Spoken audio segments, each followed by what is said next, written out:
என் பேர் doctor BRJ Kannan. நான் ஒரு இருதய நோய் நிபுணர். நான் மதுரையை சேர்ந்தவன்.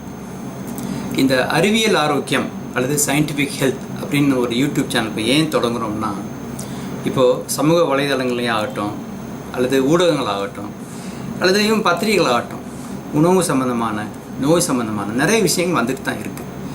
ஆனால் துரதிருஷ்டவசமாக அதில் பெரும்பாலானவை தவறு. அது உண்மைன்னு நம்பி அதை பின்பற்றி அதனால் பிரச்சனையில் வந்தவங்க நிறைய பேர் இருக்கிறாங்க. இப்போது இந்த மாதிரி ஏதாவது ஒரு தகவல் வந்துச்சுன்னா அது உண்மையாக பொய்யான்னு தெரிஞ்சுக்கிறது கூட ஒரு இடம் கிடையாதுன்னு ஒரு நண்பர் ஆதங்கப்பட்டார். ஸோ அதை மனசில் வச்சு தான் இந்த சேனல் தொடங்கப்பட்டிருக்கு. எந்த ஒரு உணவு சம்மந்தமான, நோய் சம்மந்தமான எதுவுமே அறிவியல் பூர்வமாகவும் விஞ்ஞான பூர்வமாகவும் டிஸ்கஸ் பண்ணுறதுக்காக தான் இந்த சேனல். புரியுதுங்களா? ஸோ இன்றைக்கு தலைப்பு என்ன? இன்றைக்கு தலைப்பு நீரிழிவு நோய், அதாவது டயபெட்டிஸ். இப்போது நீங்கள் ஒரு டயபெட்டிஸ் பேஷண்ட்டா? உங்களுக்கு சர்க்கரை கட்டுக்குள் வராமல் இருக்கா? அதாவது உங்கள் டாக்டர் சொல்கிற எல்லாமும் செய்கிறீங்க, இன்ஜெக்ஷன் போடுறீங்க, மாத்திரை சாப்பிட்றீங்க, நடைப்பயிற்சி பண்ணுறீங்க, ஆனால் சர்க்கரை கட்டுக்குள் வர மாட்டேங்க இல்லையா? அப்படின்னா நீங்கள் கண்டிப்பாக இந்த வீடியோ பாருங்கள், உங்களுக்கு ஏன்னு புரியும். அதுக்கு முன்னாடி இந்த டயபெட்டிஸ் அப்படின்னா என்ன, சர்க்கரை நோய் அப்படின்னா என்ன, உடம்புல என்ன பிரச்சனை? இப்போ எந்த ஒரு உணவு எடுத்துக்கிட்டாலும் மாவு பொருள் இருக்குது, கொழுப்பு இருக்குது, புரதம் இருக்குது, சரிங்களா? அந்த மாவு பொருள் என்ன ஆகும், உடம்புல போய் டைஜஸ்ட் ஆகி அது ஜீரணிக்கப்பட்டு சுகராக மாறும். அந்த சுகர் ரத்தத்தில் ஏறும். அந்த வர்ற ரத்தத்தில் ஏறுற அந்த சுகரை உடம்பு யூட்டிலைஸ் பண்ணணும், அதை உபயோகிச்சுக்கணும். அதுக்கு தேவைப்படுகிற ஒரு ஹார்மோன் தான் இன்சுலின். ஸோ அந்த இன்சுலின் இருந்தும் அது செயல் இல்லாமல் போனாலோ அல்லது இன்சுலின் கம்மியாக சுரந்தாலோ என்ன ஆகும், அந்த மாவு பொருள் டைஜஸ்ட் ஆகி வர்ற அந்த சர்க்கரை உபயோகிக்கப்படாமல் ரத்தத்தில் அப்படியே தேங்கி நிற்கும். அதுக்கு பேர் தான் டயபெட்டிஸ். புரியுதுங்களா? ஸோ இந்த டயபெட்டிஸ் உருவாக காரணம் உடம்புல ஏற்படுகிற ஒரு ப்ராப்ளம். ஸோ அதனால் நம்ம என்ன புரிஞ்சுக்கணும்னா, இந்த சர்க்கரை நோய் வர்றதுக்கான காரணம் உடம்புல இருக்குது, அதாவது இன்சுலின் குறைபாடு. ஆனால் ரத்தத்தில் சர்க்கரை எப்போ ஏறும்? உணவில் அளவுக்கு அதிகமாக சர்க்கரை இருந்தால் தான். உணவில் சர்க்கரை எதில் இருக்குதுன்னா அந்த மாவு பொருள்களில் இருக்குது. புரிஞ்சுக்கிட்டிங்களா? இப்போது நான் இதுக்கு இன்னொரு உதாரணம் சொல்கிறேன். இப்போ ஒருத்தர் மீன் அலர்ஜி இருக்குதுன்னு வைங்க. அதாவது அவர் மீன் சாப்பிட்டா உடம்புல தடிப்பாக வரும், அரிப்பெல்லாம் பயங்கரமாக வரும், மீன் அலர்ஜி வரும். அவருக்கு நீங்கள் என்ன சொல்வீங்க? மீன் சாப்பிடாதீங்கன்னு. ஏன்? மீன் சாப்பிட்டா தான் நோய் வரும். மீன் சாப்பிடலைன்னா அந்த நோய் அவர் உடம்புக்குள்ளே இருந்தாலும் நோய் வெளிப்படாது இல்லையா? ஸோ நோய் வெளிப்படணும்னா அவர் மீன் சாப்பிடணும். அதே மாதிரி தான் இங்கேயும் சர்க்கரை நோய் உண்டாகிறதுக்கான காரணம் உடம்புல இருந்தாலும் உணவில் சர்க்கரை இருந்தால் தான் ரத்தத்தில் சர்க்கரை ஏற முடியும். இந்த ரெண்டும் ஒன்றும் கிடையாது, ரெண்டுக்கும் நிறைய டிஃப்ரென்ஸ் இருக்குது. உங்களை புரிஞ்சுக்கணுங்கிறதுக்காக சொல்கிறேன். அதில் எப்படி மீன் சாப்பிட்டா தான் மீன் அலர்ஜி நோய் வரணும், இதில் உணவில் சர்க்கரை இருந்தால் தான் ரத்தத்தில் சர்க்கரை ஏறும். இது முதல்ல புரிஞ்சுக்கணும். இப்போ ரெண்டாவது இன்னொரு உதாரணமே சொல்கிறேன். சப்போஸ் தரை ஈரமாக இருக்குது, நீங்கள் அதை உடனே துடைக்கிறீங்க, ஒரு துணி வச்சு துடைச்சிட்டிங்க. கொஞ்சம் நேரத்தில் ஒரு மணி நேரம் கழிச்சு பார்த்தா மறுபடியும் ஈரமாக இருக்குது. உடனே இன்னொரு ரப்பர் வச்சு நல்லா நீட்டாக துடைச்சி எடுத்துட்டிங்க. கொஞ்சம் நேரம் கழிச்சு பார்த்தா மறுபடியும் ஈரமாக இருக்குது. ஒரு குச்சி வச்சு மறுபடியும் நல்லபடியாக துடைச்சி எடுத்துட்டிங்க. இப்படி துடைச்சிட்டே தான் இருப்பீங்களா? ஏன் ஈரம்னு பார்க்க மாட்டோமா? ஏன் ஈரம்னா, மேலே ஒரு சின்ன ஒரு கிராக்லேருந்து ஒரு பைப் லீக் ஆகி சுடா தண்ணி ஒழுகுது. ஸோ நம்ம என்ன பண்ணணும், ஒழுகுற தண்ணியை தான் நிப்பாட்டணும் இல்லையா? அதை நிப்பாட்டாமல் கீழே துடைச்சிட்டு இருந்தால் என்ன யூஸு? அதே மாதிரி தான் நீங்கள் சர்க்கரை நோயாளிகள் பண்ணுறீங்க. அதாவது வாய் வழியாக உள்ள சர்க்கரையாக அனுப்பிட்டு ரத்தத்தில் சர்க்கரை ஏற்ற விட்டுட்டு ஏறின சர்க்கரையை குறைக்கிறதுக்கு இன்சுலின் டேப்லெட்டு அது இதுன்னு பண்ணிகிட்ருக்கோம். இப்போ எங்கே ப்ராப்ளம் புரியுதுங்களா? ஸோ சர்க்கரை நோயாளிக்கு முதல் வைத்தியம் என்னன்னு பார்த்தீங்கன்னா, உணவில் இருக்கிற சர்க்கரையை குறைக்கிறது. ஸோ உணவில் சர்க்கரையை குறைங்க அப்படின்னு சொன்னோன்னே எல்லோரும் என்ன சொல்கிறீங்க, நான் காஃபி டீக்கே சர்க்கரை போடுறதில்ல, நான் இனிப்பே சாப்பிட்றதில்ல அப்படின்னு. சார், இனிப்பு யார் சார் டெய்லி சாப்பிட்றா? காஃபி டீயில் போடுற சர்க்கரை ரொம்ப கம்மி சார். அதனாலலாம் நம்ம உடம்புல பெருசாக சர்க்கரை ஏறுறதுலாம் கிடையாது.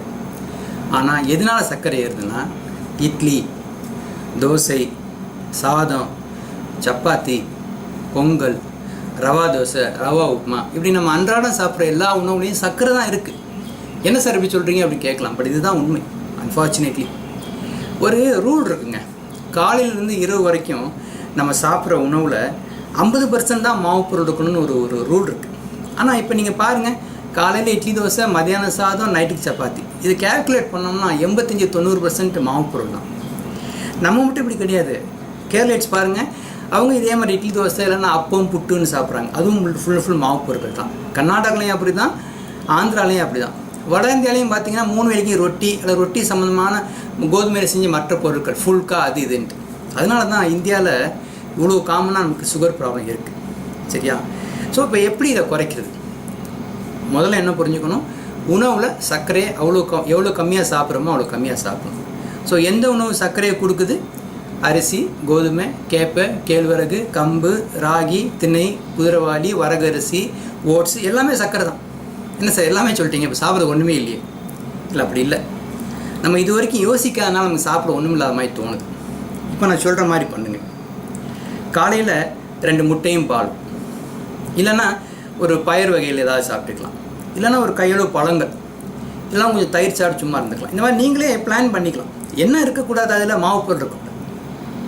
மதியானத்துக்கு கீரை, காய்கறி, தயிர், சோறு கிடையாது. இல்லைன்னா ஒரு ஓரத்தில் ஒரு ஸ்பூன் கொஞ்சம் சோறு வச்சிடலாம். இப்போ முட்டைகோஸ் பொரியல், இவ்வளோ முட்டைகோஸ் பொரியல், இவ்வளோ எண்ணெய் கத்திரிக்காய், இவ்வளோ தயிர், இதைத்தான் உணவாக சாப்பிடணும்.